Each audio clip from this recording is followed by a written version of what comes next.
മകൾ വീണ വിജയന്റെ കമ്പനിയുമായി ബന്ധപ്പെട്ട വിവാദങ്ങൾക്ക് മറുപടിയുമായി മുഖ്യമന്ത്രി നിയമസഭയിൽ.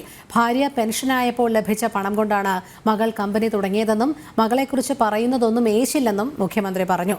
കമ്പനിക്കെതിരായ ROC റിപ്പോർട്ടിനെക്കുറിച്ച് പരാമർശിക്കാതെയായിരുന്നു മുഖ്യമന്ത്രിയുടെ മറുപടി.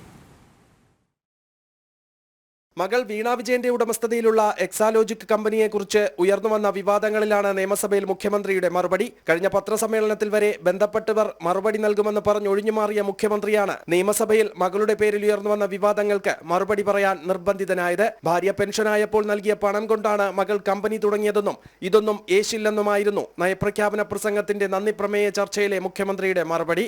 എന്റെ ഭാര്യ, അവളുടെ അമ്മ റിട്ടയർ ചെയ്ത് കിട്ടിയ കാശ് അത് ബാങ്കിൽ നിന്ന് എടുത്ത് കൊടുക്കുകയാണ്. നീ പോയിട്ട് നിൻ്റെതായ കമ്പനി തുടങ്ങുക, സ്വന്തമായിട്ട് ചെറിയ കമ്പനി തുടങ്ങിയാൽ മതി എന്ന് പറഞ്ഞിട്ട് തുടങ്ങുകയാണ്. അപ്പോൾ അതിൽ നിന്ന് വന്നതുകൊണ്ട് തന്നെ ഇങ്ങനെയുള്ള കാര്യങ്ങളൊന്നും കേൾക്കുമ്പോൾ എനിക്കൊരു മാനസിക കുലുക്കവും ഉണ്ടാവില്ല. ഞാൻ പരസ്യമായിട്ടൊരു യോഗത്തിൽ പറഞ്ഞല്ലോ, മനസ്സമാധാനമാണ് പ്രധാനം.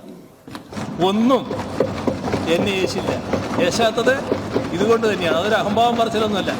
ഈ കൈകൾ ശുദ്ധമാണ്, അതുകൊണ്ട് തന്നെയാണ്. മകളുടെ കമ്പനിയെക്കുറിച്ച് മുഖ്യമന്ത്രി നിയമസഭയെ തെറ്റിദ്ധരിപ്പിച്ചതായി പ്രതിപക്ഷ നേതാവ് VD സതീശൻ പറഞ്ഞതിനു ശേഷമാണ് മുഖ്യമന്ത്രി മറുപടി നൽകിയത്. മുഖ്യമന്ത്രി നിയമസഭയിൽ പറഞ്ഞത് ശരിയായിരുന്നില്ല, അവാസ്തവമായിരുന്നു. പച്ചക്കള്ളമൊന്നും ഞാൻ പറയല്ല, അവാസ്തവമായിരുന്നു. ഈ അവസരം കൊടുത്തിട്ടും അവർ ഒരു രേഖയും ഹാജരാക്കിയില്ല.